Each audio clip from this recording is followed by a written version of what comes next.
खुलुमबाय बड'लेण्ड रादाब नायगिरि बयनिसिमबो फुंबिलिनि गोजोन हामलायथि बावहरबाय। दिनै 7 जानुवारि 2026 इं मायथाइनि सानसेनि फानजामुथियाव थानाय राशिफोरखौ फरायथिनो लादों। मेष राशि आंगो लोगोखौ लोगो मोनगोन। खैफोदाव गोग्लैनाय सुबुंखौ मदद खालामनो हागोन। फरायसाफोरा आनजादाव मोजां फिथाइ मोननो हागोन। बृष राशि साना मोजां गाज्रिनि गेजेरजों बारलांगोन। लोगोफोरनि मदद होनाय मोनगोन। हा-हुखौ लानानै जानाय गुलाय गुजाया जोबस्रांगोन। मिथुन राशि फिसानि इयुननि थाखाय लानाय थांखिया जाफुंसारगोन। नखराव बाय बाहागि फैगोन। रंजा खुसिनि बार बारगोन। कर्कट राशि साना जोबोद गाहाम। साख्रिनि थाखाय गोब्राब नाजायोब्ला जाफुंसारनायखौ मोनगोन। सिंह राशि साना बायदि जाथायजों बुंफबनाय जानो हागौ। नखराव मोजां रादाब मोननो हागौ।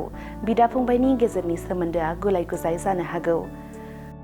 कन्या राशि सोलोंथाइ लानायाव जाफुंसारनाय मोनगोन। बाय बाहागिनि गेजेराव गोबावनिफ्राय सोलिनाय दावराव दावसिया जोबस्रांगोन। तुला राशि साना जेंना गोनां जागोन। नाजाथाबनायनि गेजेरजों जेंनानिफ्राय बारग'नो हागोन।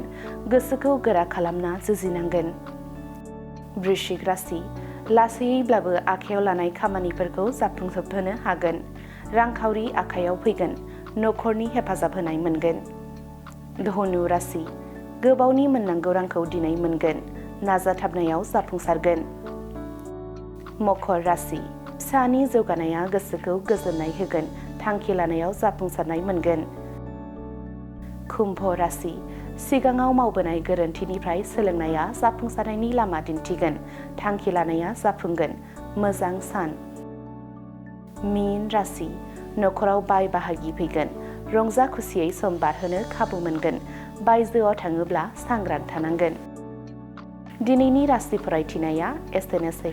बेजों लोगोसेनो दिनैनि साना बुहुमनि साफ्रोमबो सुबुंफोरनि थाखाय गाहाम जाथों बेनि थाखाय बड'लेण्ड रादाब नखरनि जानानै इसोरनि खाथियाव आरज गाबनाय थाबाय। गोजोन्थों।